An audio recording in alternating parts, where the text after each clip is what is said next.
Hey folks, and welcome to a lecture on a topic called exceptions or exception handling. The title here is How to Handle Exception, Handle Exceptions and Validate Data.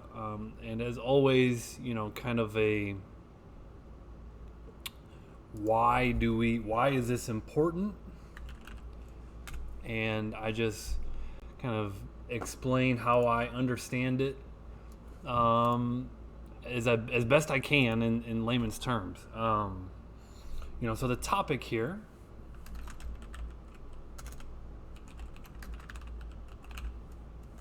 is exception handling.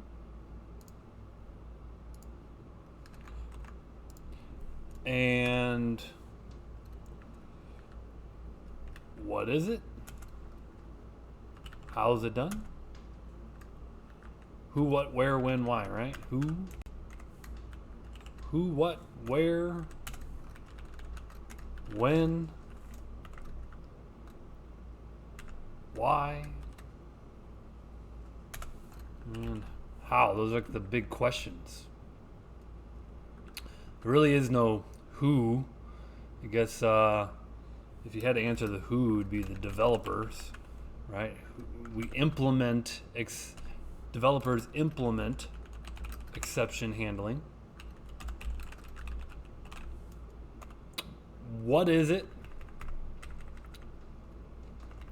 Where, when, and why? Okay, so maybe I'll just go through this briefly, but I like to focus on the why.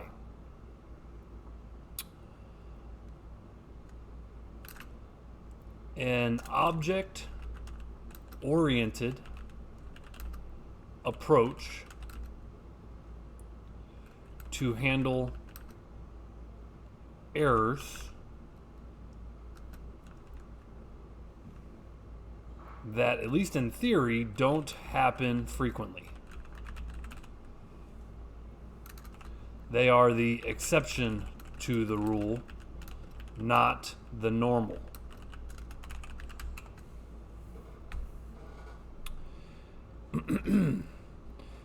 So exception handling, again, is an object-oriented approach, and so we're going to, in object-oriented languages, we code for exceptions to handle errors that typically crash the program. And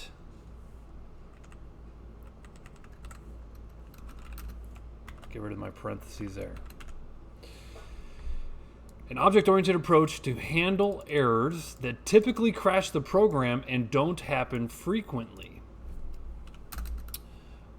By using exception handling,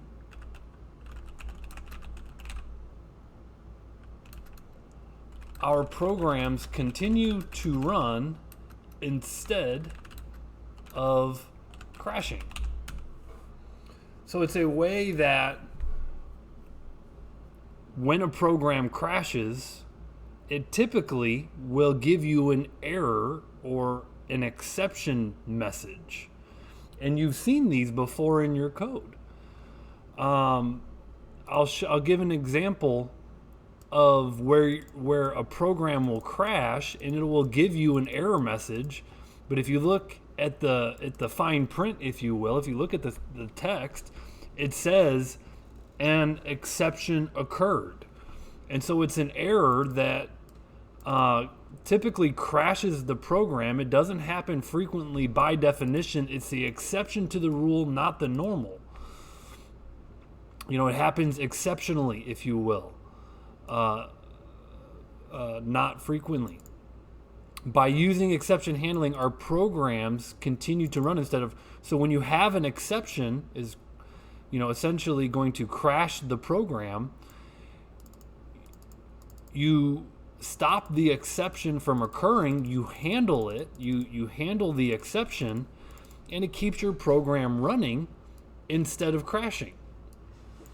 And then what you typically do, the program doesn't crash, you typically, you might notify the user. Maybe you log the error in some sort of system log or some sort of database log. Again, maybe you notify an administrator or a developer via email. There's all sorts of things that you can do when an exception occurs. But essentially, it stops the program from crashing. And that's what exception handling does. Now, why is exception handling important? Some programs are more critical than others to keep running. Critical. Some programs are more critical than others to keep running. Give you an example. I've got a family member who is a nurse, and she used to be a bedside nurse, and throughout her career, she now monitors patients over the network, and so she can monitor patients across not only the network, across the internet. And so she monitors from St. Louis. She monitors patients all across the United States, and she monitors them with software.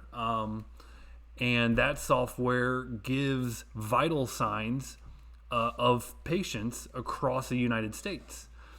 And so that software that's monitoring a patient vital signs, that software is critical, that software keeps running and doesn't crash. And so some programs, like, in that example, you can't have that software crashing, because if that software crashes and then a patient were to, have a life event where they needed to be, monitored, and then the patient passes away because they weren't being monitored properly. This is literally, some software is literally life and death, right? Scenarios. And that's a scenario of exactly that, life and death, that if you don't keep that software running, it could lead to a person passing away. Some software, another example, we got a lot of satellites up in the orbit of the Earth. And I knew someone who worked in software. They worked in software that when two satellites looked like they were going to collide, the software would send signals to the satellites to put them on different trajectories, and so that they wouldn't collide. And in that scenario, that's a software that, if that software were to crash and you couldn't alter the path of these satellites, I don't know how many hundreds of thousands or millions of dollars it costs to get a satellite up into orbit. But if that software crashes, therefore leading to those satellites crashing and costing big bucks. Let's just safe to say that's a lot of money that would be down the drain. So some applications are more critical to keep running, and we do that with exception handling. Now, this is the object-oriented approach.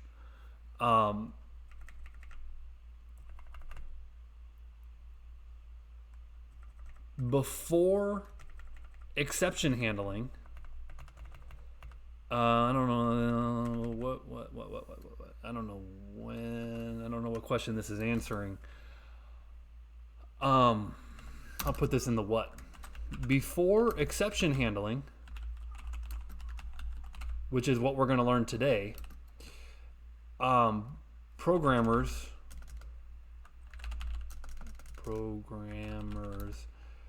used what was called traditional error handling. If condition was true, and you're all familiar with this. If this condition was true, avoid a crash that was caused by the condition.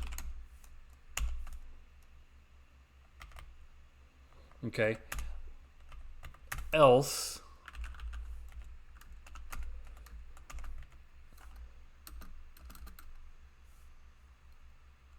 normal code goes here. So traditional error handling is where you use some sort of inside of a loop. You know, you might have loops, you might have if statements,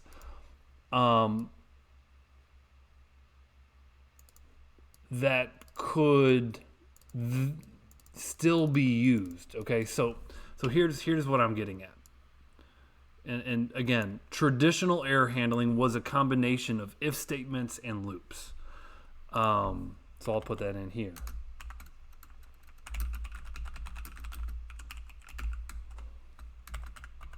And that way I'll clean this back up.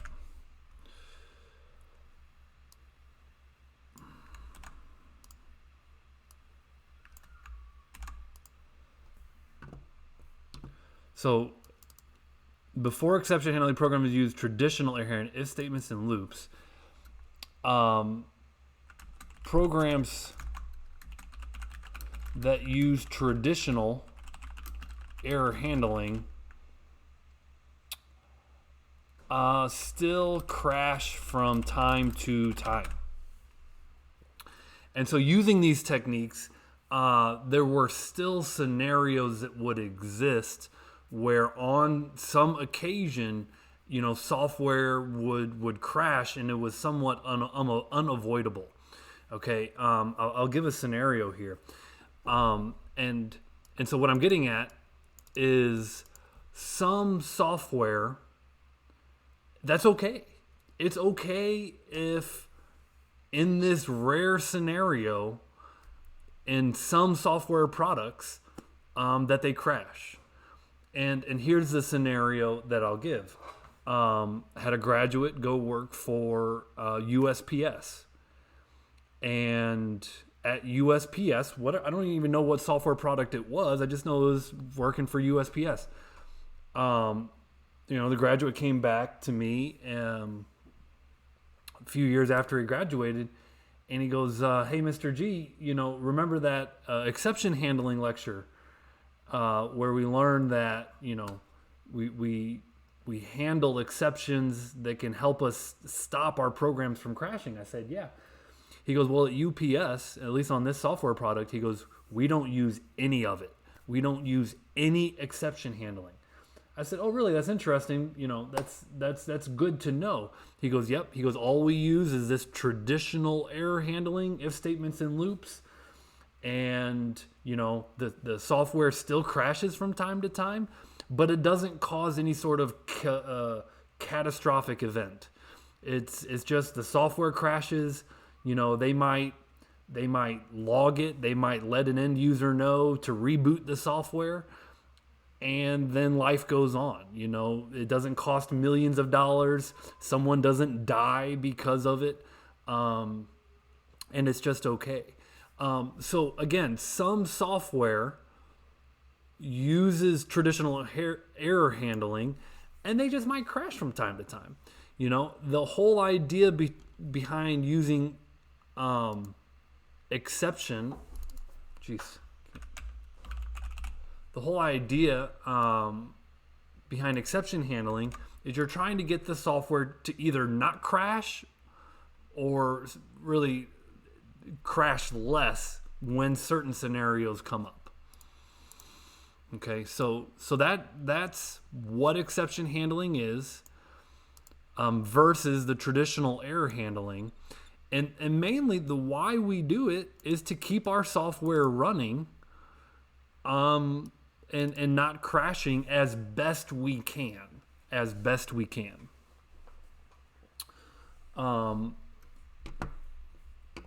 Now, let me do a quick demonstration of maybe the how.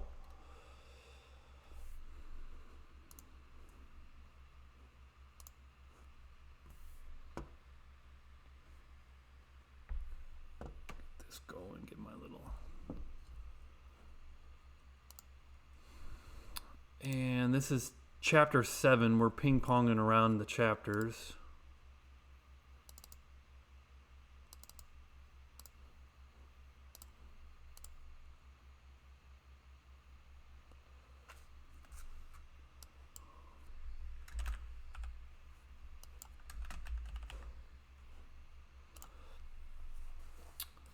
Now, again, when you hear the word exception, okay, just think to yourself an error that crashed the program.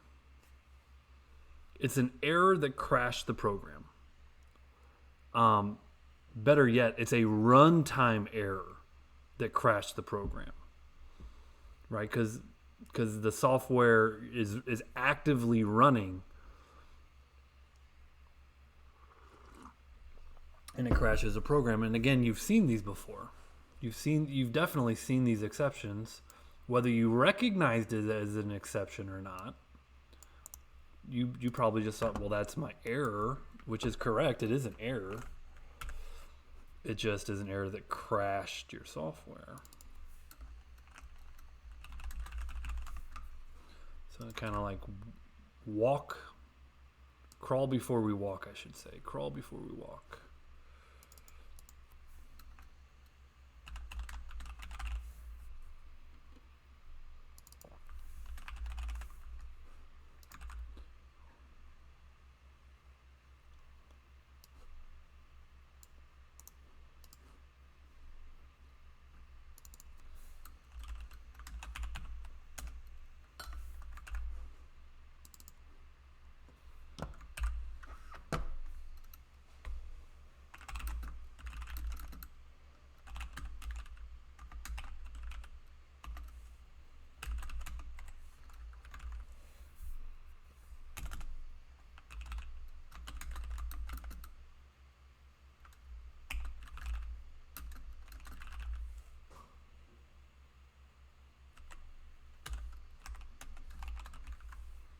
Okay, so take the number, double it, put it in a string. Well, surely you've done this before, where you ask for an integer, but you accidentally give it a letter. And you can see here, if we read the fine print, an unhandled exception has occurred in your application. If you click continue, the application will ignore. If you click quit, it will close. Input string was not in the correct format. Let's click details. Let's see here, a format exception. More specifically, this is an exception, but right here it tells us what kind of exception. And so there are many kinds of exceptions. I'm going out on a limb here to say hundreds of kinds, and don't quote me to that number, but there are many kinds of exceptions. And this is an introduction to exception handling. This is not, we're not going to master all the different kinds of exceptions, in this class. More so, we're just going to understand a little bit more about what is an exception, how to handle them when they occur, and how to write our code to do that, to handle exceptions. Again, you can kind of scroll over here and you could see here, this is line 22. I always like to look at that line number. Of course, we know what line that is. Here's line 22. We went to parse our text box to an int, and the user didn't give us an int. The user gave us a letter. And so we've learned some tools along the way to help us with this scenario. One would be try parse.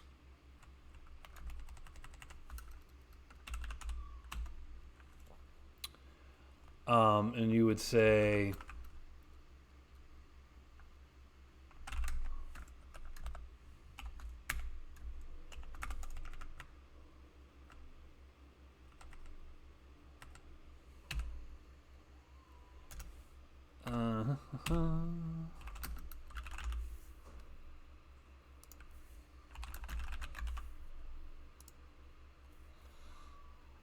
So try to parse. So this is what I'm showing here.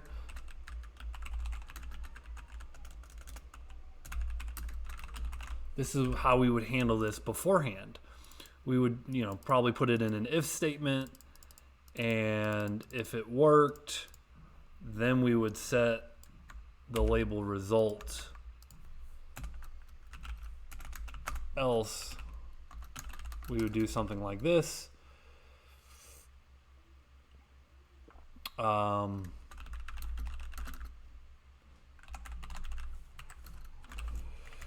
Right, and then probably, let's see, that's probably all you need. We don't need a loop here, so please enter a number. 123 times 123 is apparently that number right there.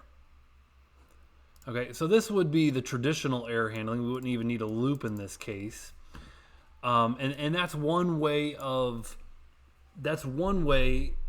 of writing software to keep it from crashing. However, using if statements and loops, when your software becomes complex enough, it becomes quite a bit more of a challenge to keep it from crashing. And so, that's where traditional error handling can fall short at times when software is complex enough. Maybe it works with databases. Maybe maybe it's connecting to a network and dealing with network traffic and things of that nature. Point being is that this traditional error handling isn't good enough to keep software from crashing 100% of the time. And sometimes it's okay if it does crash using traditional error handling. So then it becomes, okay, well, let's, instead of using traditional error handling, let's use exception handling. And there's a few blocks of code. There's a try block. In the try block, you write the code that you expect will break the app, aka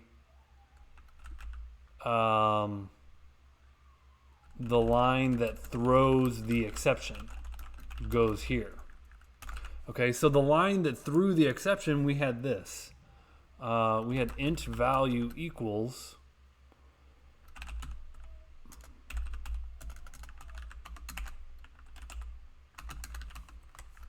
this is the line that we saw was throwing the exception. Okay, by the way, an unhandled exception, when you handle the exception, it stops it from crashing. An unhandled exception is one that never gets handled and crashes the program. And so we'll get into that a little bit more. This is the line that was causing the problem. As demonstrated, this was on line 22 before I changed all this. Okay, so we put this line in the try block.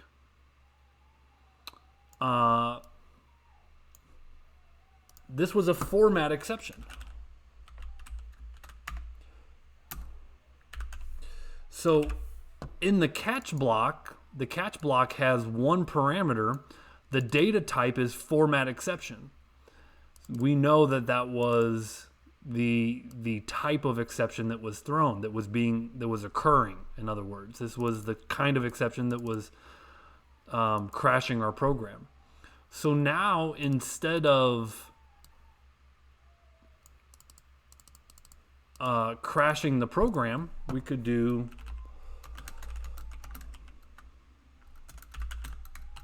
something like ex.message. We could put that in our label. And then if it works, what was I doing? Label result.text is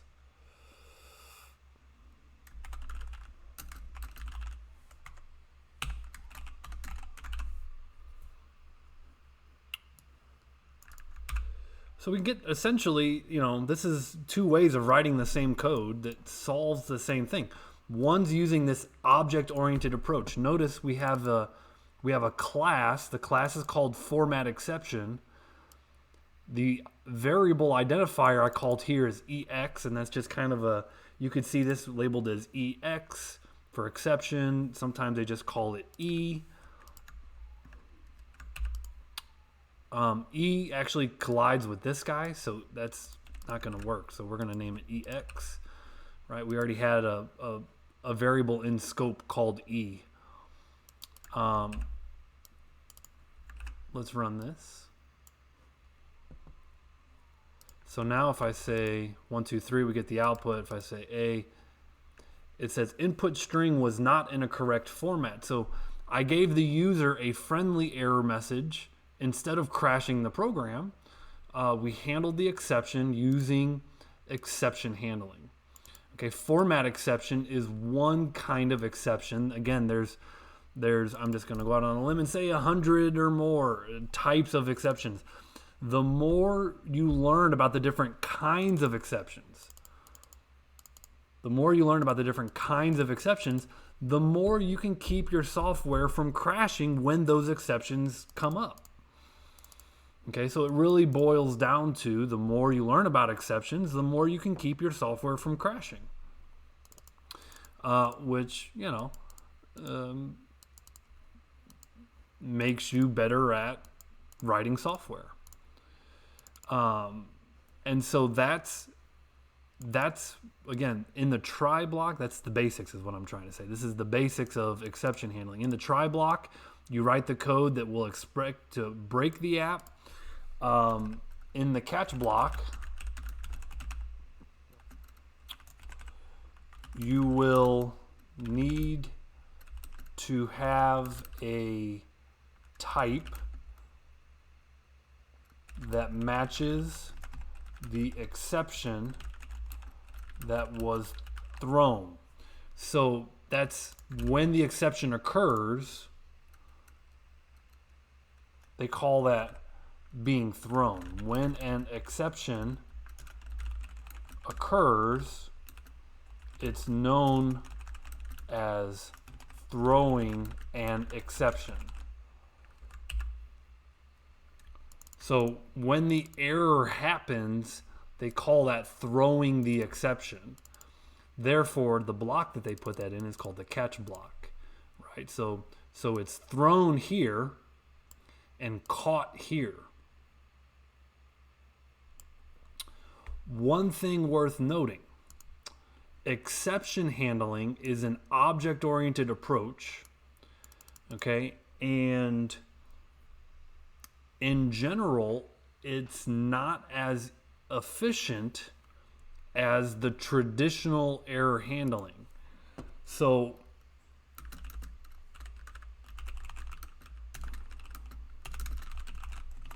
one thing to keep in mind, traditional error handling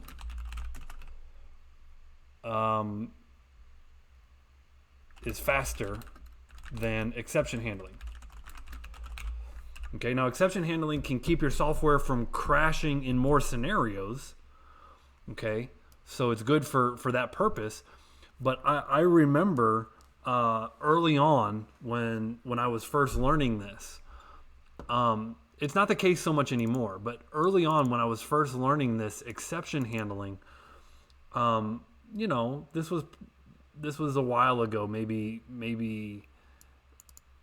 whatever, maybe in the 90s, I don't know, it was a long time ago, right? So let's just say late 90s, I was learning about this exception handling, and my computer wasn't that great at the time. It was kind of an older computer, and when I would put these try catch blocks in, like, I would notice a lag, even on a small program like this, right, where I would run this, and I would put in like a letter here, and I click submit. Instead of being instant like that, like, I would notice a lag.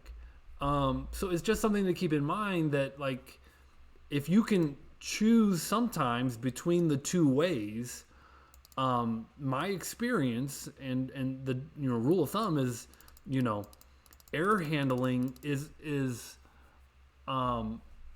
often often the way to go for performance. For performance reasons, you go with error handling.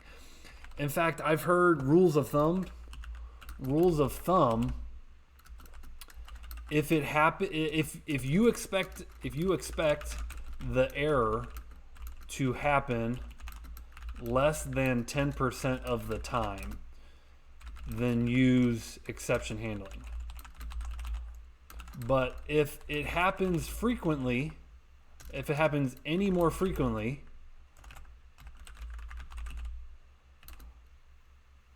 use traditional error handling approaches. And that's everything else, all else the same. That's to say that you can keep the software from crashing on either way, right? Either way you can keep the software from crashing. Then if it's going to happen a lot in the software, be it more than 10% of the time, then because it's going to happen a lot, and this is more efficient on the efficiency side of how the PC handles it, faster, then you want to use the loops and the if statements.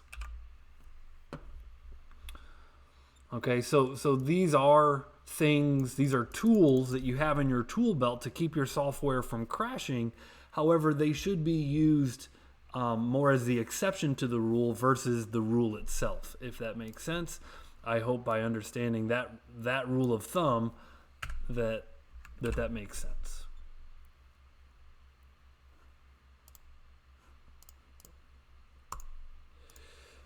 So again, when your software crashes, you're going to get this exception message. And whether that comes in Visual Studio like this, like if you're running in debugging mode, you'll get this kind of box that pops up and it says an unhandled exception. Here's your format exception. That's exactly the demonstration that I just did, was your format exception. Now, here we can see that there's actually a little bit of inheritance that goes on, right? That's why I didn't want to cover inheritance. I wanted to cover inheritance before I covered this chapter, right? Because this is chapter 7. Inheritance was chapter 15. Well, to understand exceptions, you have to understand a little bit about inheritance.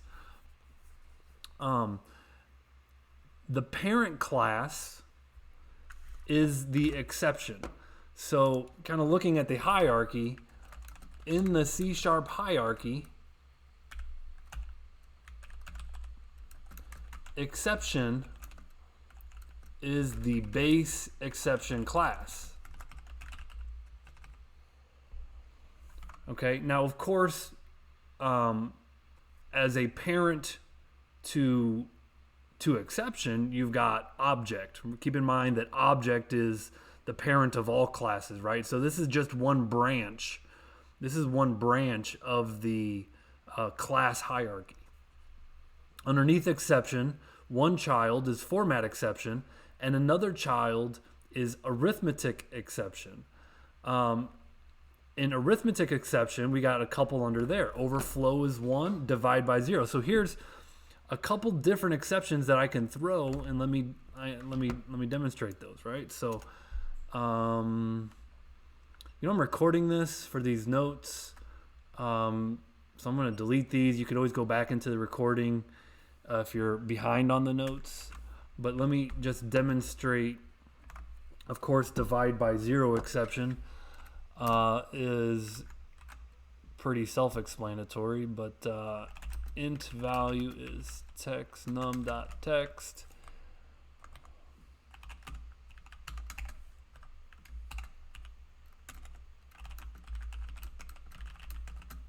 Of course, this is, you can't divide a number by 0, so this is going to cause that exception. Now, again, this compiles, but it's going to cause a runtime error that's an exception that will crash the program, and it should tell us, you cannot divide by 0.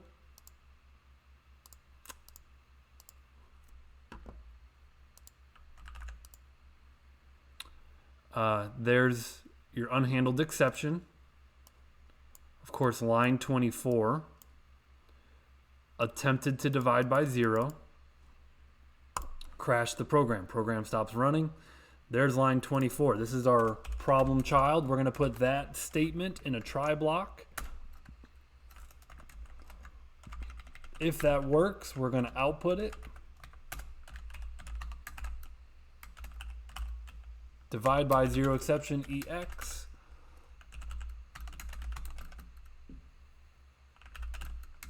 We can use this EX. This is a variable.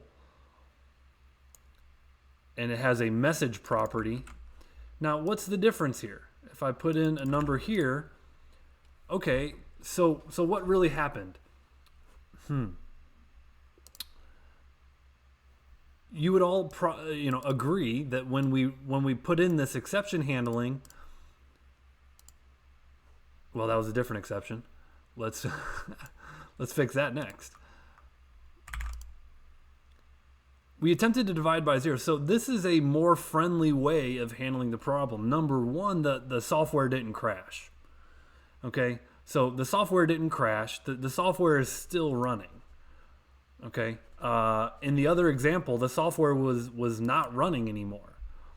Okay, number two, prior to writing this, if I get rid of my try catch here,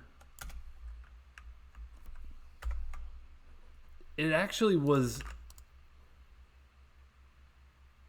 if you were an end user, okay, you would probably understand this attempted to divide by 0, although you don't know the code that's going on behind the scenes. So why you're getting this error message, number one, this is not user friendly. Okay, because you'd have to read unhandled exception. You don't know what an unhandled exception is. If you click continue, the application will ignore. It's like, okay, I'll click continue. Then what? Nothing happens.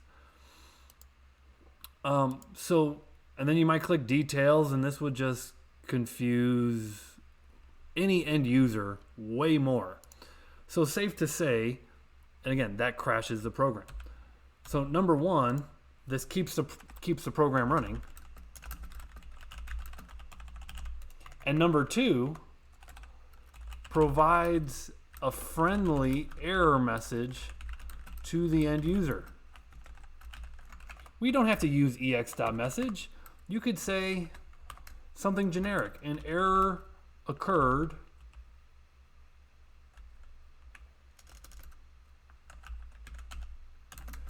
Please try again. And if it continues, contact your network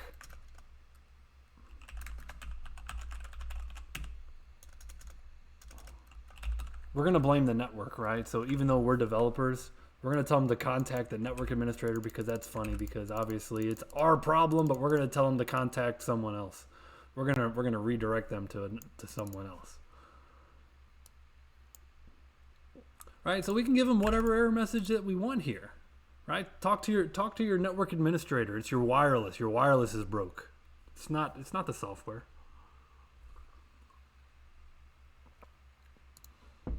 Okay, so keeps the program running, number one. Number two, provide an endly error message.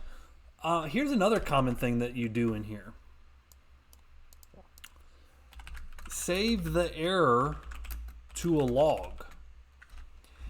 And, a log is just essentially a journal of errors. You could save it to, like if I do a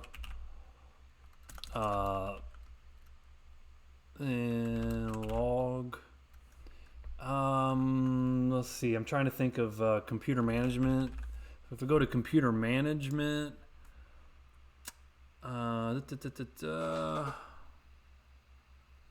event viewer, application and service logs. So one thing that's developers can do is write to this application log, and there's nothing really going on mine. Oh, there it is. So you could write little messages. You could basically log the errors in here. And what this would allow you to do as a developer is see how often this error is occurring. Man, is this happening all the time? Is it happening once a week? if you write the errors into logs, this could be, as you continue to work on the software, you might consider how you can rewrite the software to encounter less of these errors that are occurring frequently. Okay, so number one, keeps the program running. Number two, give a friendly error message to the user.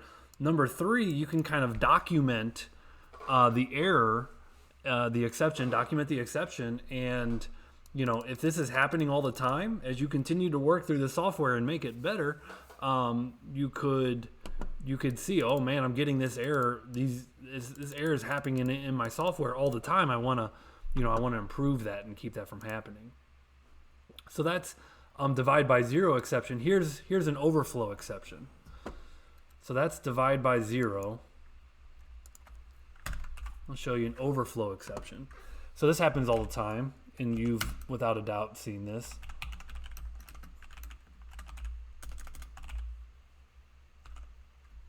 So we're going to have an integer array that's got 3 numbers in it.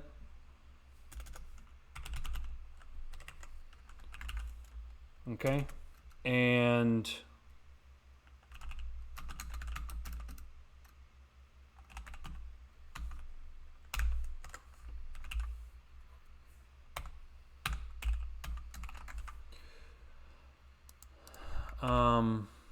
well, this is going to be out of bounds. This is probably different than overflow. But this is going to be an out of bounds exception.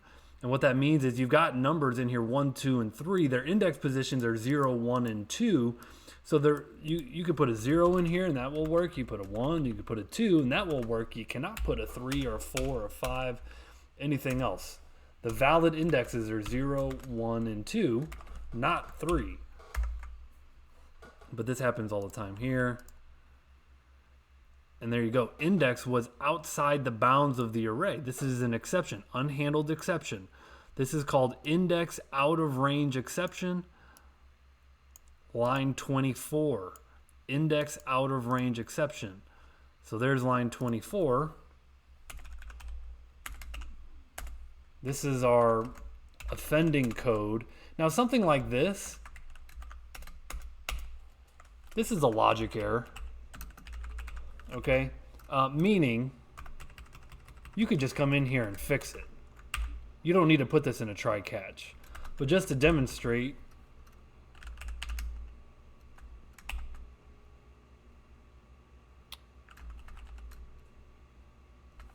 index out of range exception.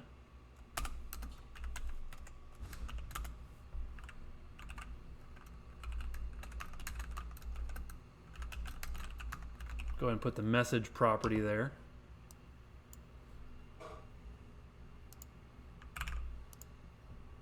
Okay, index was out of the bounds of the array. Again, if we put anything else in there, of course, position 2 will be the value of 3 because it's 0, 1, 2, of course.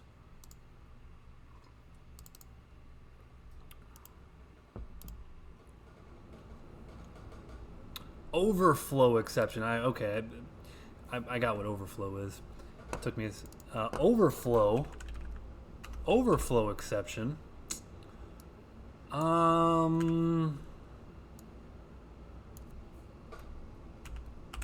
Let's see.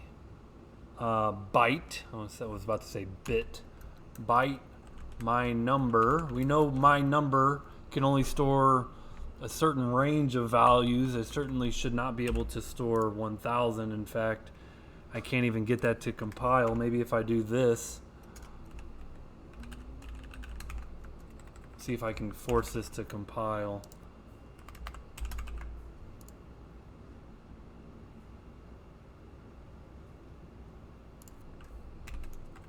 There we go. Okay, we're going to force this in here. That should cause an overflow exception. There it goes. value was either too large or too small for an unsigned byte. Remember how I said I gave an example of some software that, really important, you need to keep running. There's a famous rocket that blew up costing millions of dollars because of an overflow exception. This is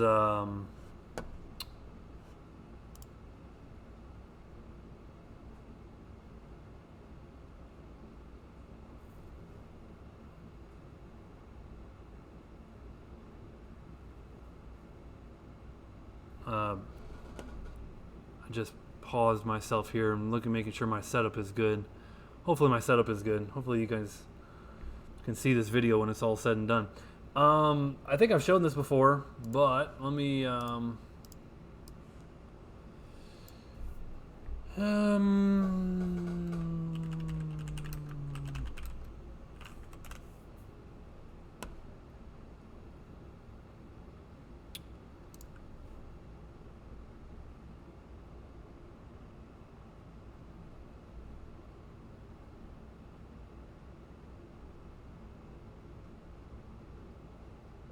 Tuesday, January 96. Ariane Rocket 5. Ariane Rocket 5 carrying 4 expensive satellites ended up exploding, resulting of 370 million because this big number was, I guess they tried to store that in an int. And as soon as that number got too big, the rocket went boom. Yikes. It's a lot of money. So that overflow exception, again, understanding data types and that they have acceptable values and all that kind of stuff is ultimately what caused that error, that exception to occur, and ultimately a rocket to explode. Kind of crazy. Okay.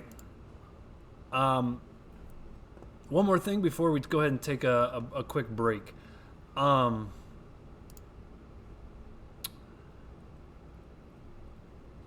Because the way inheritance works, if we have an overflow exception or we have a divide by zero exception, it could be caught by one of its parents.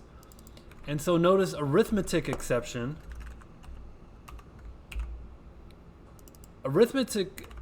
A overflow exception is a arithmetic exception. So this causes an overflow exception that can be caught by any parent class. And so since arithmetic exception is a parent to overflow exception, it can catch that. So let's demonstrate that. There you go. It says value is either too large. It's the same error message. Again, that's an example of polymorphic behavior. So that's something to keep in mind. In fact, we can even do exception EX. Now, keep in mind, exception is the parent of, again, there's probably 100 classes down here that we're not seeing all these different classes in this hierarchy. Now, why is, even though the error message is still good, we're catching it with exception. So one common question that I get is, Mr. G, should I just wrap all of my code in one giant try block and then do a catch exception EX, at the end? Because that will keep my program from crashing. And it's like, well, no, you don't want to do that.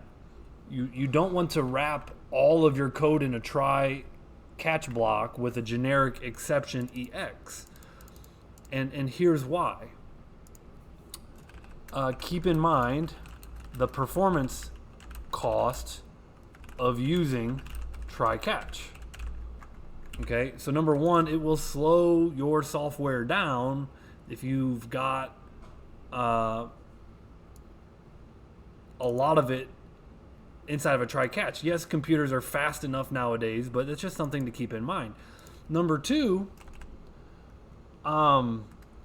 if you catch specific exceptions,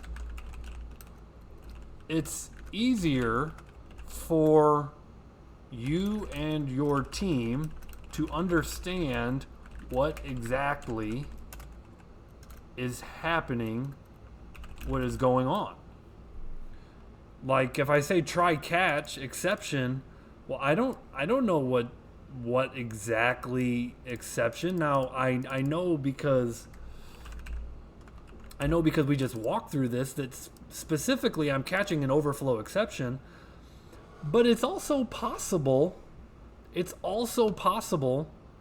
like if I were to do this, byte.parse text num dot text. Okay, now there's two things that could go on here. There's an overflow exception or a format exception. Like check this out. So right now,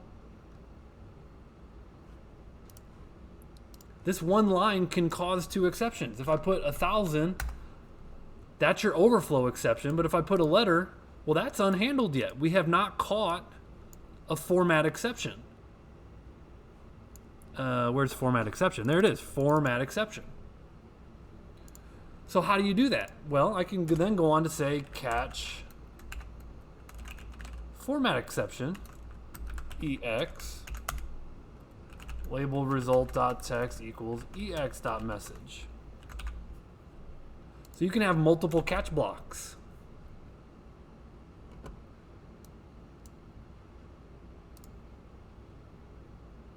So if I say 1,000, that's one exception. If I say any letters, that's another exception. And as a developer, I can look at this and I know what's going on. But if I were to just say catch exception ex, this is more generic. I don't know. Now I'm confused about what specific exceptions are occurring, right? Because if I'm coming back like the next day or the next week and looking at this code, you might forget. And again, this would still work. Label result.text equals ex.message. Like I can get this to work, and I say, okay, 1,000. There's our overflow, and there's our format exception. It still works the same way, but just from a code perspective, it might be hard to remember what specifically is going on. Now, if I back up,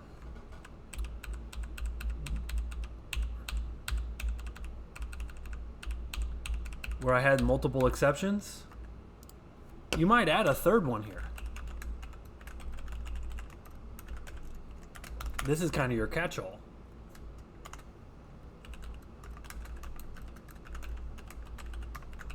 You're going to try and catch the specific ones first, and this is something you have to do. In the hierarchy, you always try and catch the ones at the bottom of the hierarchy first, and then you work your way up. So in your catch blocks must be organized from most specific first to more general later. So you got to go from specific first, and then again, because of inheritance, we know that exception is the parent, so exception is more general than format exception. So you got to do these first. Otherwise, if you were to change this order, watch this. Let's see. We do that. You actually get an error message here because this exception is going to catch everything that could be thrown, because it's going to upcast any exception into this generic exception class. And these would never, this basically says unreachable line of code. Let's see, a previous catch clause already catches all exceptions of this or a super type. Okay, so your order for your catch blocks have to be from specific to general. In this case, I didn't do that, and it gave me a compiler error.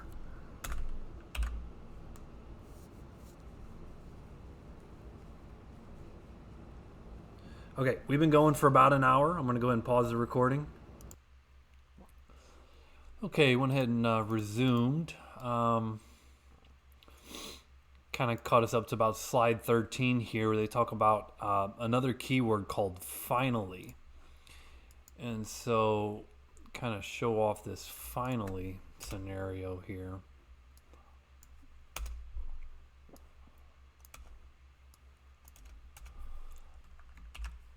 All right.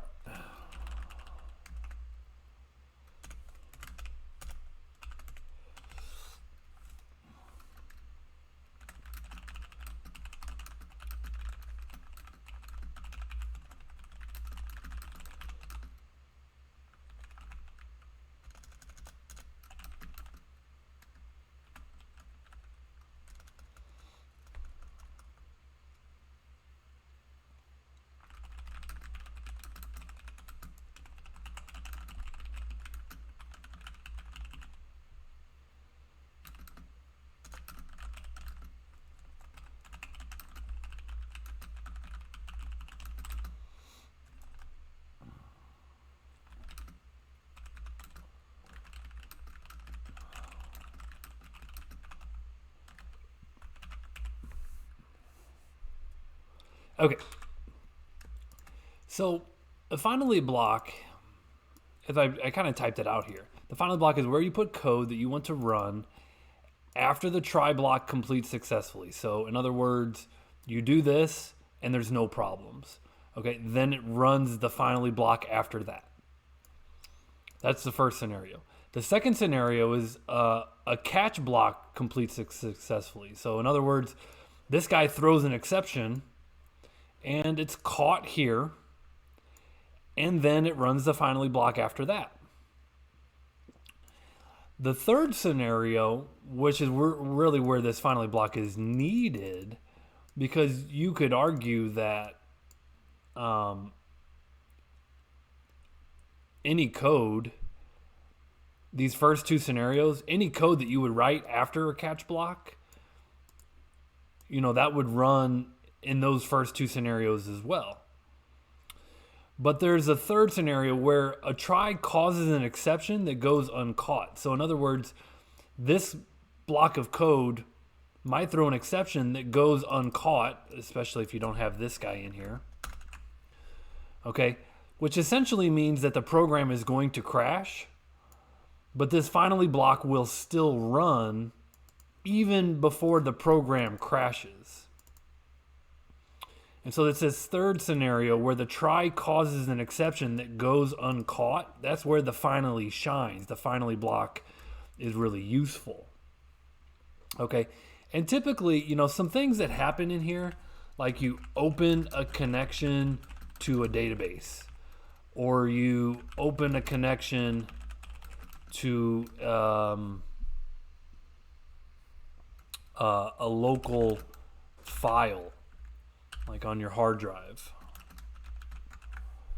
Okay, and so typically what you do in this finally block is you run cleanup tasks,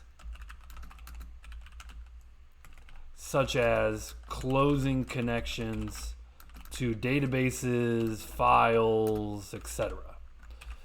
Okay, and we haven't really quite got into these scenarios where we're doing this kind of stuff. So for at the very moment, we're not going to be using a whole lot of finally. But in general and in the future, we'll use it a little bit in this class, where in the finally block, you run these cleanup tasks and basically say, hey, as you're doing these things, regardless if they crash the program or not, we want to clean up our resources so that we don't leave open connections. And so, why that could be a bad thing here. If you open a connection to a database but you don't close it, well, some databases only allow so many incoming connections. And that connection will remain opened for an undetermined amount of time. And so you always want to make sure to clean up those kinds of tasks. And again, that goes inside of the finally block, and that finally block runs under all these various scenarios that I mentioned there.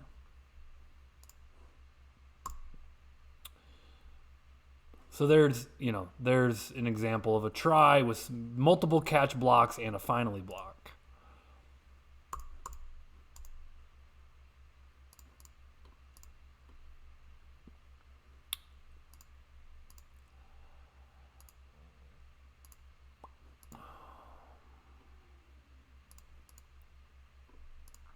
Okay. Let's clean all that up. Kind of back up here. Now there are built-in exceptions, and we've covered a small handful, maybe 3 or 4 of them, in C#. You can also write your own exceptions, which is what we're going to do next. The benefit of handling exceptions, of writing your own,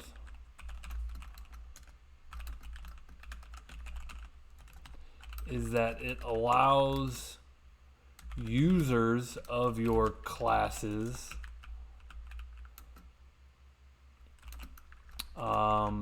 to handle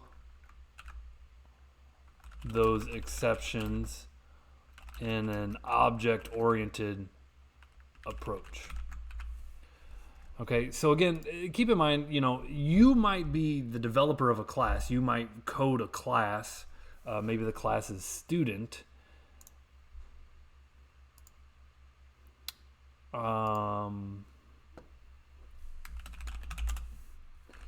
And someone else, another developer on the team, might be using your student class. So keeping in mind, right now, you're both the developer of a class and you implement it, the user of a class, if you will, right? But in the real world, you will write code that other developers use. And so what you're doing by throwing exceptions, by creating your own exceptions, is allowing the users of your classes to handle exceptions with object-oriented approach instead of, again, the traditional error handling. So maybe in our student class, we're going to get this student class to throw in a custom exception.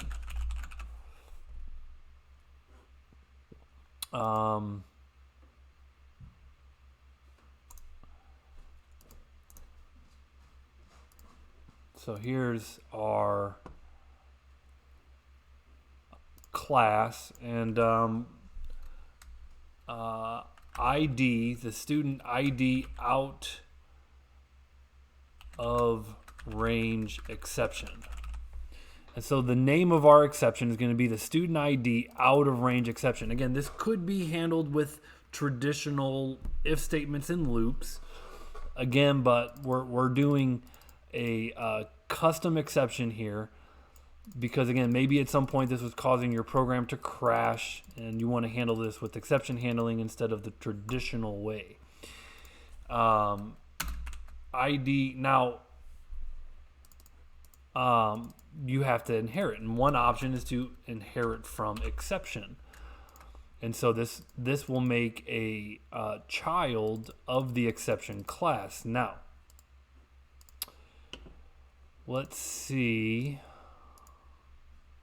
if I come into here. Some developers go ahead and do it just like that and they inherit from exception. Other developers inherit from a child, and it's not going to show me. Give me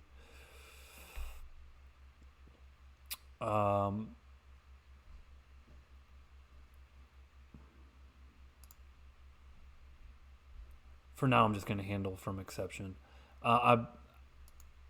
I'm forgetting if it's this textbook or another textbook that recommends inheriting from another class. But they both work, and it just depends on who you talk to on what the recommendation is.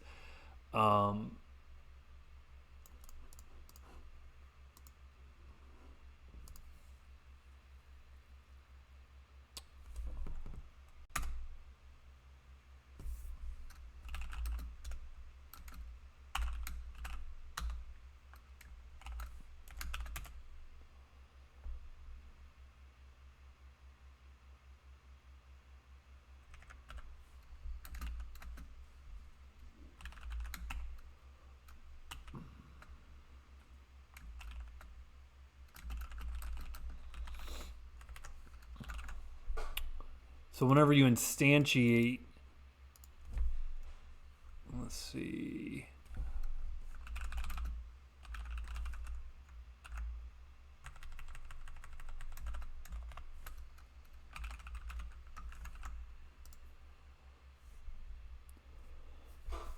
Make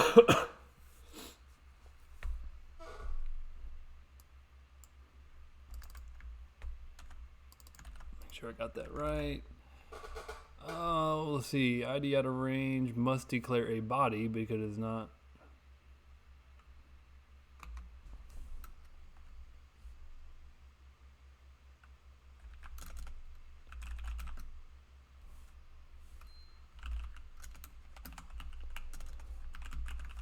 What is this telling me? Give me a second here. Base message.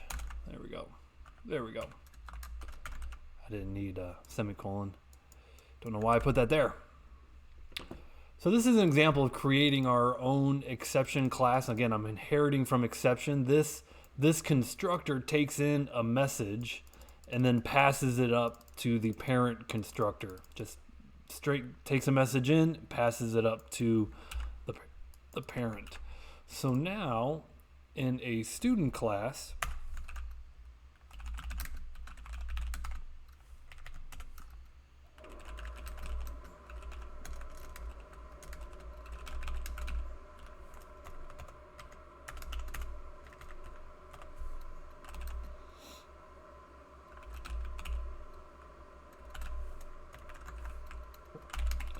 we could say if student ID greater than, let's say our range is nothing greater than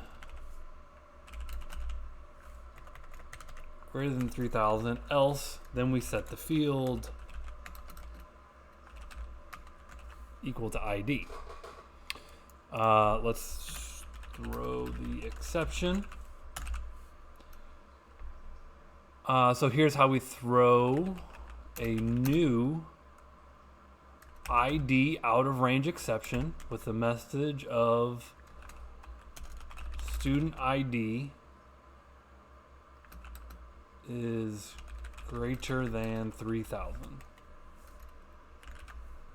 So that's the message that will ultimately get returned to us when we catch the exception. So the throw keyword, this is how you manually throw an exception. And you can throw a custom exception like we did here. Or you could throw, in some scenarios, you throw the built-in exceptions.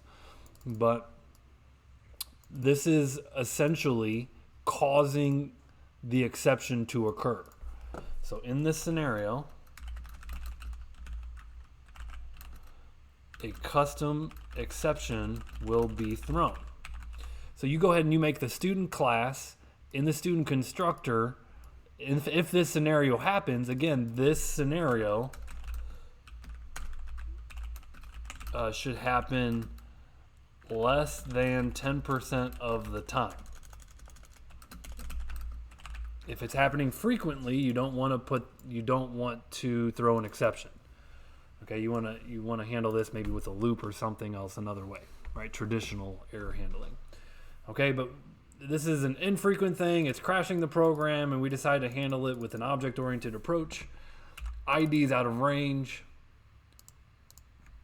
So now let's create our student. Student S1 is new student, and it takes an ID. Let's just say 300. And so we'll demonstrate, let's say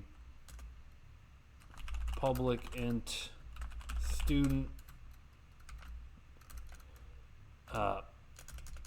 ID returns student ID. So we've got an ID property that's going to read the field student ID. We're going to set the field with the constructor. We're going to get the field out with the ID property. Label result.text equals s1.id.toString. Start without debugging. And we know it's not even reading from that text box. Our student with an ID of 300 is not a problem. If I do 3001, click the button, an unhandled exception has occurred in your application. Student ID is greater than 3000. Line 20. So, line 20, well, actually, interestingly enough, that kind of leads me into another topic. This says demo ID out of range, student.cs line 20. And so, it's pretty clear to me, student.cs line 20, where the error message is. I got to go to student.cs line 20. That's the exception, and there it is right there. Throw new ID out of range. So that's the line that's occurring on. Now, sometimes, we just wrote all of this. Sometimes it's a little bit harder to find out where that's coming from. So let's put this in a try catch.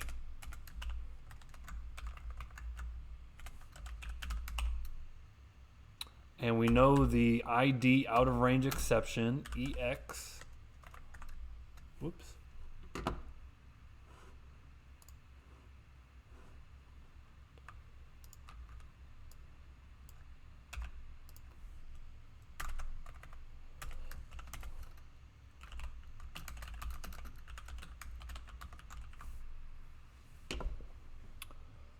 So now we got it in a try catch and we get a friendly error message. It doesn't crash, and that's nice.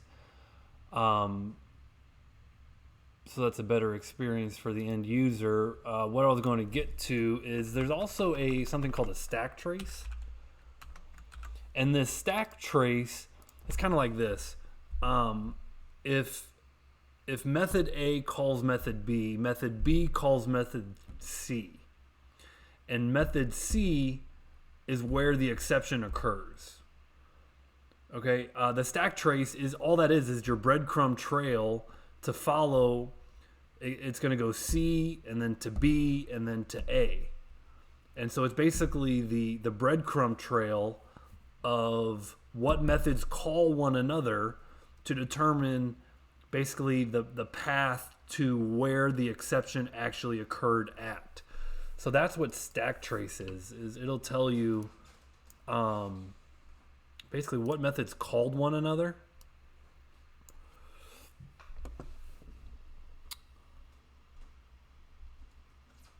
This says the student constructor,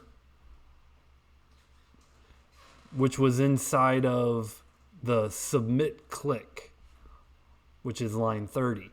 So submit click calls the student constructor,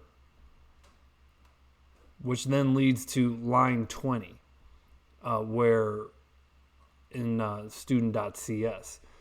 So form line 30 calls, line 30 right here calls line 30 inside of button click, calls the student constructor with one int,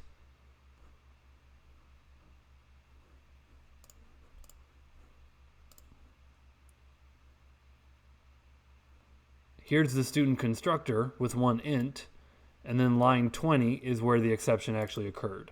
So this is your stack trace. This is kind of your trail through the woods to determine, And it's not always, it's not only 1, 2, or 3 methods. A calls B and B calls C. I mean, this can get complex. And so the stack trace is a troubleshooting tool to help us actually find out what line of code actually threw the exception.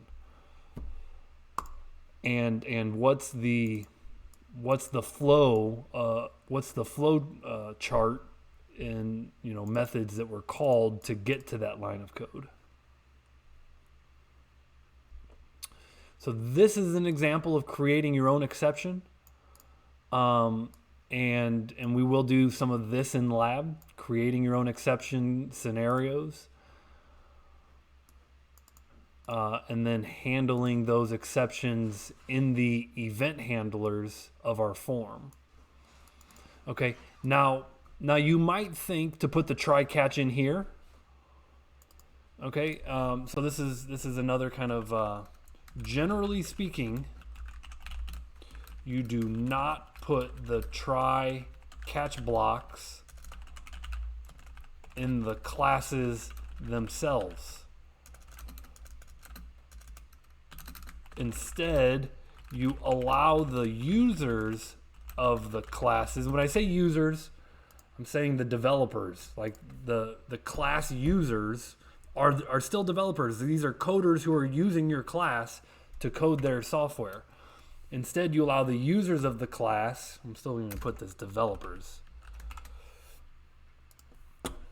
to decide whether to handle the exception or not. Okay, ultimately, whoever's going to use your class, they get to decide whether they want to let your software crash, they're going to let their software crash, or whether they're going to put a try-catch block into it. And so what happens when the exception is thrown here, it looks inside of this constructor for a try block. Again, you could put a try block around this. You could put a try catch right here. Although generally speaking, you don't want to do that. What happens when you don't catch it, inside of this method, the exception, when you don't catch the exception inside of this method, then it's called bubbling up. It bubbles up to the method that called it. This is the method that called it. So the exception bubbles up to this event handler, and you can catch it. It bubbles up. I mean, that makes sense, right? Bubbles go up. So the exception goes up to the next method in the call stack, and then this method can try and handle it. Now, if this method doesn't handle it, ultimately somewhere in this code, there's a method called main. And the main will try, if the main doesn't handle it, that's when it crashes your program. That's when they call the default exception handler. The default exception handler is essentially the result of your software crashing. Okay, so if the exception bubbles up to the default exception handler, that's a result of your software crashing. So that's probably not what you're looking for.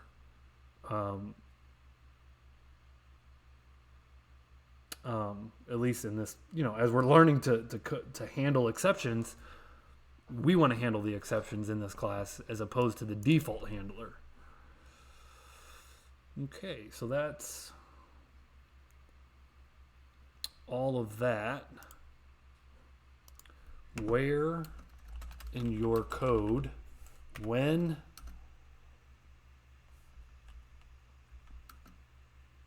you decide to, how try catch. Finally. Those are the key words. Try catch finally. I think I closed the PowerPoint. Let me open it back up. See if there's anything I missed. I think that's it.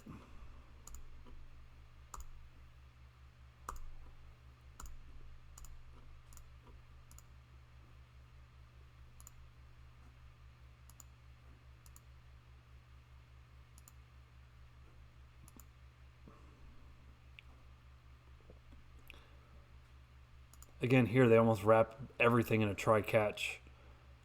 I like to be more specific than that. I mean, it can be done, but I like to be more specific.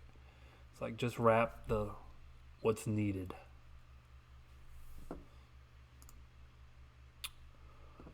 Okay, folks. Well, this lecture wasn't the longest one. We're going to stop it at 1 hour and 20 minutes.